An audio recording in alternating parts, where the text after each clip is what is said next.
ní Tajura níbi tí ìkọlù kan ti wáyé nínú oṣù keje tó kọjá yìí tó sì ṣokùnfà ikú àwọn arìnrìn-àjò tó lé ní 20.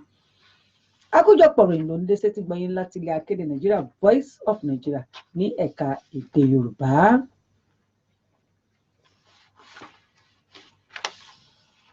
Ó kéré tó 1,500 olókòwò kéékèèké ni yóò jẹ àǹfààní níbi abala àkókò ètò ìrànwọ́ látọwọ́ ìjọba orílẹ̀-èdè Nàìjíríà èyí tó bẹ̀rẹ̀ nínú kọ́tà kìíní ọdún tó ń bọ̀. Ìgbákejì ààrẹ lórílẹ̀-èdè Nàìjíríà ìyẹn ọ̀jọ̀gbọ́n Yẹmí Ọ̀ṣínbàjò náà sọ èyí di mímọ̀ níbi ayẹyẹ ìdánilọ́lá àjọ tó rí sí ìdókòwò kéékèèké ẹlẹ́ẹ̀kejì irú rẹ̀ Second National MSME èyí tó wáyé ní gbọ̀ngàn àpèjẹ tiléeṣẹ́ ààrẹ nílùú Àbújá tí ń ṣe olú lórílẹ̀-èdè Nàìjíríà. Ó tẹ̀síwájú nínú ọ̀rọ̀ rẹ̀ pé iṣẹ́ àkànṣe yìí yóò pèsè àwọn irinṣẹ́ àti ohun èlò bíi iná mọ̀nàmọ́ná àti ẹ̀rọ ayélujára fún àwọn olókòwò kéékèèké ọ̀hún bí ìjọba ṣe ń gbìyànjú láti dẹ́kun iye owó tí wọ́n máa ń ná lórí ìdókòwò wọn káàkiri orílẹ̀-èdè Nàìjíríà. Ọ̀jọ̀gbọ́n Yẹmí Ọ̀ṣínbàjò fi kún ọ̀rọ̀ rẹ̀ wípé gbogbo àwọn ìpínlẹ̀ àti olú ìlú orílẹ̀-èdè Nàìjíríà ni yóò jẹ àǹfààní àwọn irinṣẹ́ tí wọn yóò gbé kalẹ̀ ní àwọn àdúgbò tí àwọn olùdókòwò náà wà káàkiri orílẹ̀-èdè Nàìjíríà. Àkójọpọ̀ ìròyìn ló ń dé sétí gbọ̀nyìn láti ilé akéde Nigeria Voice of Nigeria ní ẹ̀ka èdè Yorùbá. Orílẹ̀-èdè Amẹ́ríkà ti ń gbèrò láti yọwọ́ kílàńkó rẹ̀ kúrò nínú àdéhùn ìpèsè ohun ọṣẹ́ olóró láàrin rẹ̀ pẹ̀lú orílẹ̀-èdè Russia. Àdéhùn ikọ̀ ológun fún ìpèsè ohun ọṣẹ́ olóró ìyẹn Intermediate Range Nuclear Forces INF èyí tí ààrẹ orílẹ̀-èdè Amẹ́ríkà tẹ́lẹ̀ rí Ronald Reagan àti akẹgbẹ́ rẹ̀ láti orílẹ̀-èdè Russia Mikhail Gorbachev tọwọ́ bọ̀ lọ́dún 1987 fòfin de ìpèsè ohun ọṣẹ́ olóró èyí tí yóò rìn tó kìlómítà lọ́nà 500 sí kìlómítà lọ́nà 1,150.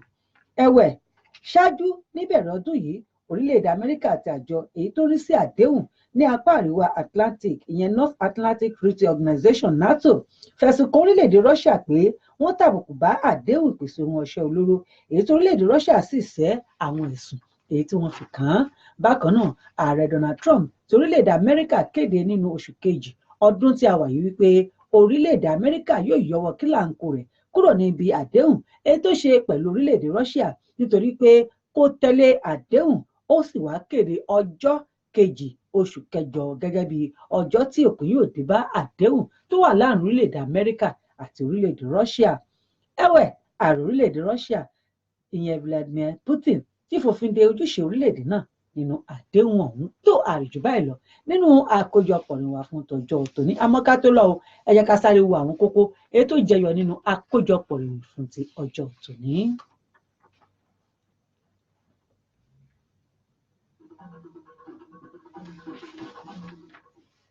Ààrẹ orílẹ̀-èdè Nàìjíríà ààrẹ Muhammadu Buhari ti tẹnumọ́ èròǹgbà ìṣèjọba rẹ̀ láti dáṣẹ́ sílẹ̀ lọ́pọ̀ yanturu fún àwọn ọ̀dọ́ langba lórílẹ̀-èdè Nàìjíríà láti gbógun ti ìṣẹ́ àti òṣì àti kí àlàáfíà kó lè túbọ̀ jọba láwùjọ wa lórílẹ̀-èdè Nàìjíríà. Mínísítà fún ọ̀rọ̀ abẹ́lé ìyẹn lórílẹ̀-èdè Libya Fathi Bashagha ti kéde èròǹgbà orílẹ̀-èdè náà láti tìyà mọ́ àwọn arìnrìn-àjò 3 kan tó tóbi jùlọ lórílẹ̀-èdè ọ̀hún. Èyí wáyé lẹ́yìn ìkéde ìbẹnu àtẹ́lù kan wípé wọ́n ti dá àwọn arìnrìn-àjò kan padà sí ìyàmọ́ tó wà ní Tajura níbi tí ìkọlù kan ti wáyé nínú oṣù keje tó kọjá lẹ́yìn tó ṣokùnfà ikú àwọn arìnrìn-àjò tó lé ní 20. Orílẹ̀-èdè Amẹ́ríkà ń gbèrò láti yọwọ́ kílàńkó rẹ̀ kúrò nínú àdéhùn ìpèsè ohun ọṣẹ́ olóró èyí tó wà láàrin rẹ̀ pẹ̀lú orílẹ̀-èdè Russia àti wípé ààrẹ orílẹ̀-èdè Russia ti wá kéde wípé àwọn ti jáwọ́ nínú gbogbo àdéhùn èyí táwọn ní nínú ojúṣe gẹ́gẹ́ bí ojúṣe nínú àdéhùn náà tó àrìjù báyìí lọ nínú àkójọpọ̀ ìwà fún tọjọ́ tòní. Àwọn ètò wa ṣì ń tẹ̀síwájú. Ilé akéde Nàìjíríà làwà àwàlà lára ẹgbà ìdá.